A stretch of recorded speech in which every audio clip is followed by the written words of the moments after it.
bağırım. 84 yaşına hatlet. Men Kozan'ı İslam'ına kurgan kişi.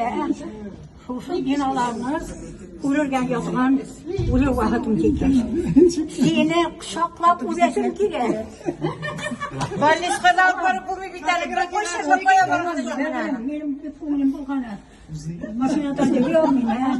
Mene şimdi uğraşım kirer. Şimdi telefondan kızım telefondan çevirer. Televizyonda koyayım.